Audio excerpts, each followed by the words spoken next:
Jangan, jangan, bukan aku pembunuhnya. Dering jam beker menampar kesadaran Alga. Laki-laki berambut gondrong itu terperanjat dari atas ranjang. Matanya menyapu sekeliling, berulang-ulang seperti sedang memastikan sesuatu. Syukurlah cuman mimpi. Alga bangkit dan berjalan meraih ponselnya di atas meja belajar. Ada pesan masuk dari Yuan, laki-laki keturunan Jepang yang sekaligus sahabatnya sejak kecil itu, mengingatkan sekali lagi tentang rencana mereka untuk mendaki gunung nanti malam. Benar-benar laki-laki cerewet. Alga termenung sejenak. Tiba-tiba teringat akan mimpi buruk yang dialaminya.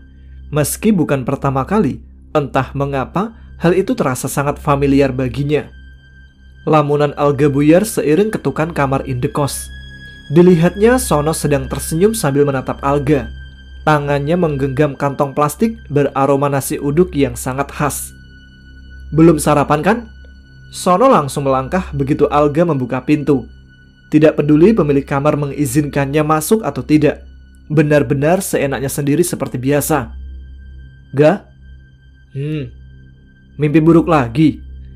Demi mendengar pertanyaan Sono, Alga buru-buru mendekap mulut laki-laki gemuk itu.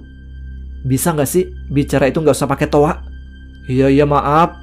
Sono cemberut sambil mengeluarkan 2 bungkus nasi dari dalam plastik yang tadi dibawanya. Mata Sono menatap sekeliling kamar.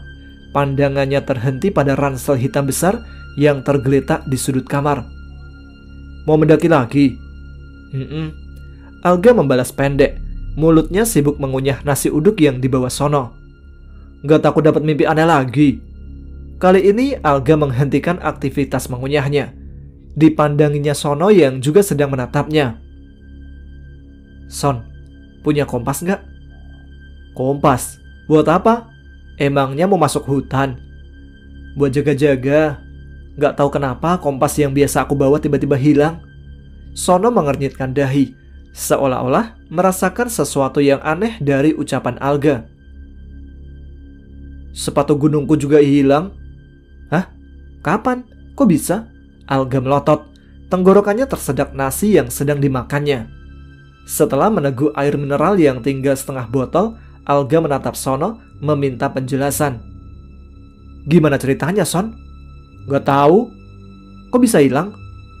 Iya, terakhir kali aku pakai tahun lalu waktu jalan-jalan ke Dieng sama teman-teman satu jurusan.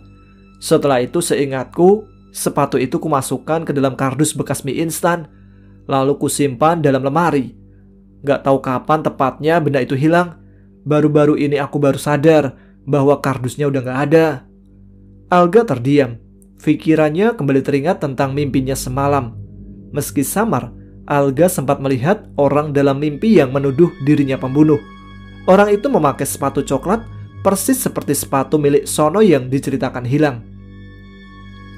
Kamu tadi butuh kompas kan? Coba tanya Wisnu, dia pasti punya. Setelah sarapan, Alga melangkah menuju kamar Wisnu. Diketuknya pelan pintu yang dipenuhi stiker bergambar anime One Piece. Ada apa? Pemilik kamar keluar sambil menenteng laptop. Matanya masih terpaku menatap layar. Entah apa yang sedang dikerjakan. Boleh aku masuk? Wisnu menatap Alga sambil membetulkan kacamatanya. Dipandanginya Alga dari ujung kepala hingga kaki berkali-kali sebelum akhirnya mengangguk pelan. Alga kaget saat memasuki kamar Wisnu. Mereka sudah tinggal di rumah indekos yang sama selama 2 tahun. Dan ini pertama kalinya Alga memasuki kamar Wisnu. Alga tidak menyangka bahwa kamar laki-laki dingin dan pendiam itu begitu tertata rapi dan dipenuhi barang-barang elektronik yang tidak dipahaminya. Namun, ada sebuah benda yang membuat Alga terbelalak kaget. Benda yang dikurung dalam kotak kaca di atas meja komputer. Setahu Alga, Wisnu mengambil jurusan programmer komputer dan juga magang di salah satu perusahaan komputer. Lalu kenapa ada benda seperti itu di kamar ini? Apa itu asli? Alga hanya diam tanpa berani bertanya. Selain tidak cukup akrab, keduanya jarang sekali berpapasan untuk bercakap-cakap. Wisnu lebih senang menutup diri, sementara Alga jarang berdiam diri dalam kamar.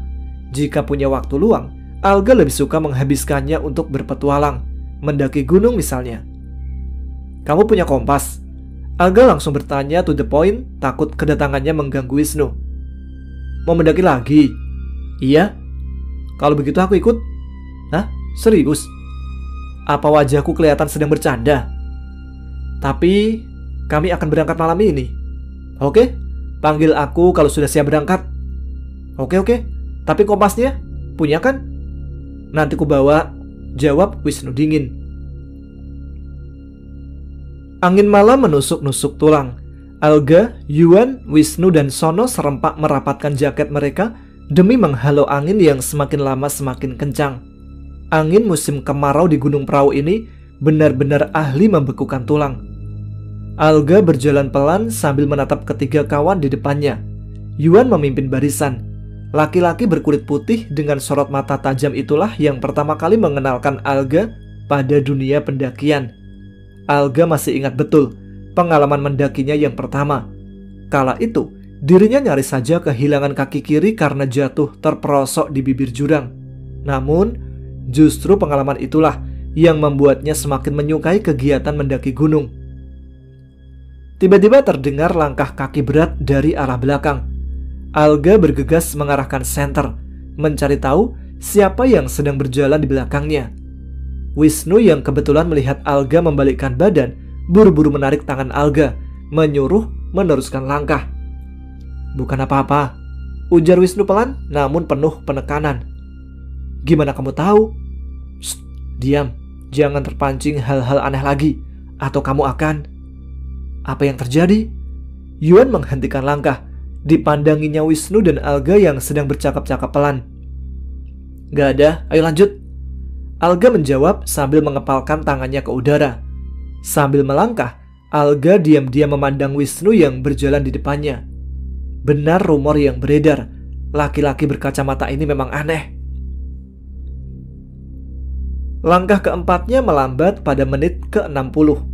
Tanpa alasan yang jelas, Sono yang berjalan di belakang Yuan tiba-tiba terhempas ke tanah. Yuan yang sudah berjalan beberapa langkah di depan berbalik setengah berlari. Sementara Alga sudah berlutut, menopang kepala Sono yang tidak sadarkan diri. Air, ambilkan air, ujar Alga dengan suara tercekat. Wisnu yang berdiri di belakang Alga dengan sigap menyodorkan sebuah termos kecil. Ini panas, Nu, ujar Yuan dengan nada tinggi. Sang ketua itu memang sudah keberatan saat tahu Wisnu akan ikut serta. Sejak awal kuliah, Yuan dan Wisnu tidak pernah terlihat akrab. Mereka berdua selalu berbeda pemikiran. Mulai dari hal remeh-temeh soal cara memakan bubur hingga hal berat soal keyakinan.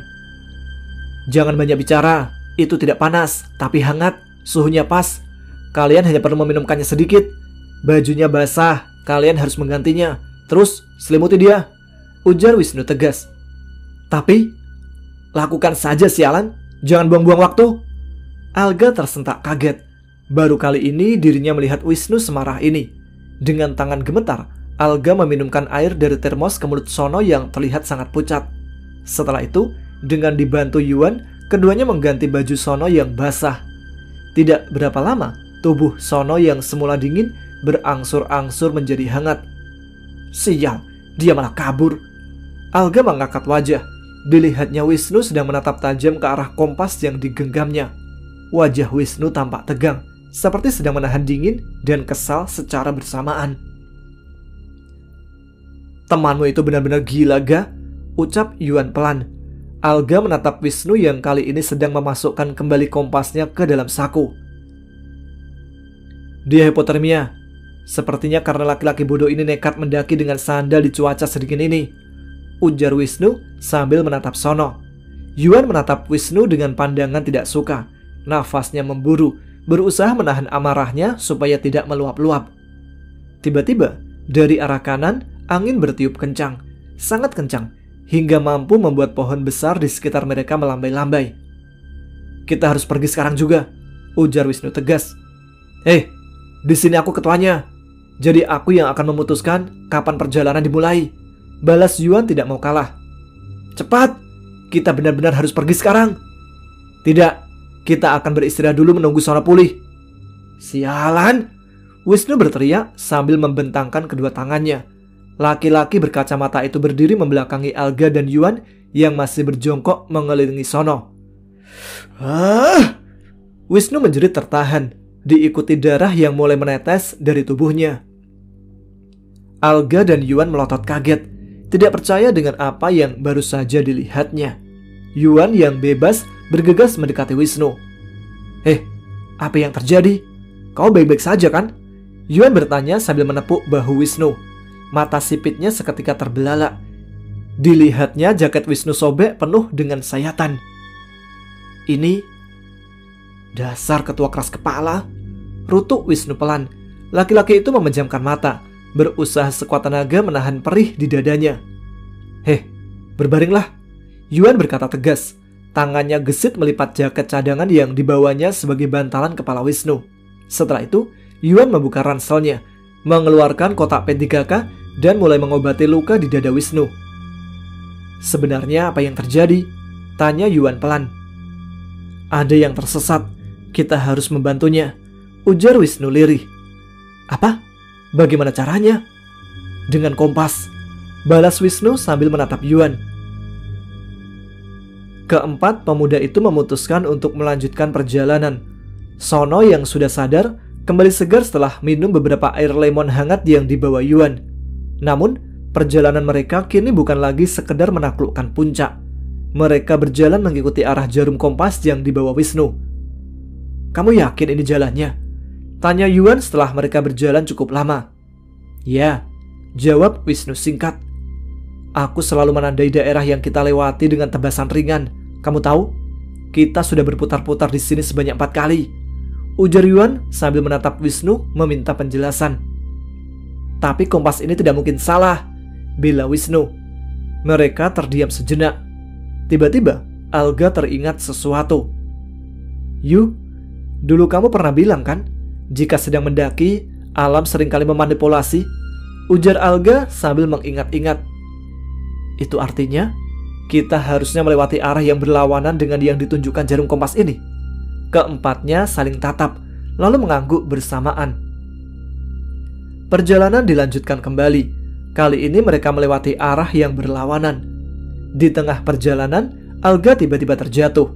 Laki-laki itu terbelalak saat mengetahui benda apa yang membuatnya terjerembab ke tanah. Son, bukankah ini... Loh, ini sepatuku yang hilang? Kenapa di sini? Ternyata itu petunjuknya, ujar Wisnu sambil terus melangkah. Sementara Alga, Yuan dan Sono saling pandang, belum paham betul apa yang sebenarnya terjadi.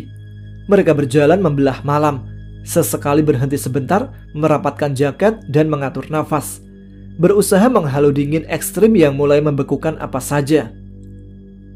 Ini... Tiba-tiba Wisnu menghentikan langkahnya. Matanya menatap tajam ke arah di depannya. Tidak ada apa-apa di sana, tapi Wisnu seperti sedang berhadapan dengan sesuatu. Di sinikah tempatnya? Tanya Wisnu entah pada siapa. Tidak lama, tiba-tiba angin berhembus kencang. Cukup kencang hingga menerbangkan daun-daun kering yang berserakan.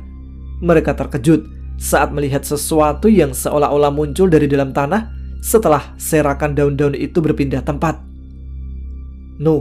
Ini adalah... Yuan bicara dengan suara tercekat, sementara Alga dan Sono hanya terdiam tanpa mampu berkata-kata. Pikiran mereka sibuk bercakap-cakap dengan kenangan masing-masing. Jangan tersesat lagi, sialan. Kamu menakut-nakuti, bahkan sampai melukaiku, ujar Wisnu pelan. Matahari bersinar hangat. Sinarnya perlahan-lahan menyelimuti tubuh keempat laki-laki yang saat ini berdiri di puncak Gunung Prau. Keempatnya berdiri menghadap timur, menatap hangat kelima gunung yang menyapa mereka. Gunung Sindoro, Gunung Sumbing, Gunung Merapi, Gunung Merbabu, dan Gunung Lawu.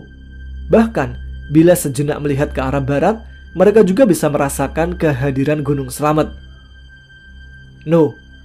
Terima kasih telah membantu mengantarkan Sean, ujar Yuan sambil mendekat. Ia menjulurkan tangannya yang hangat. Kali ini, Wisnu menyambutnya tanpa berpikir panjang. Alga menatap keduanya sambil terus tersenyum. Pikirannya sejenak kembali pada kenangan 1 tahun silam saat dirinya mendaki Gunung Prau bersama Yuan dan Sean. Sean hilang saat mereka dalam perjalanan kembali.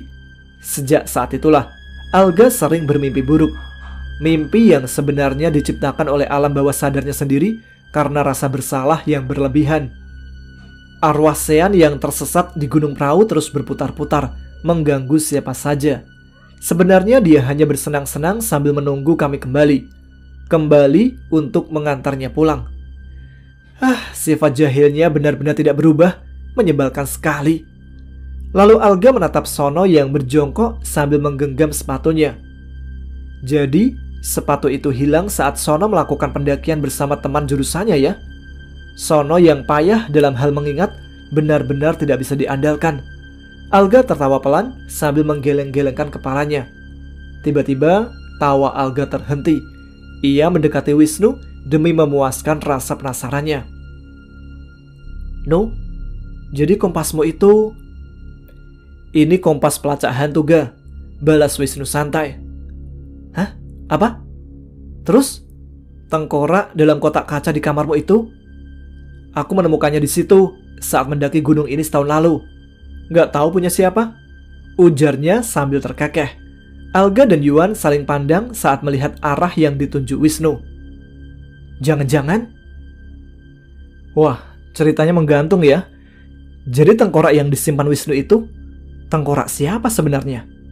Silakan teman-teman Segurat Misteri simpulkan sendiri ya.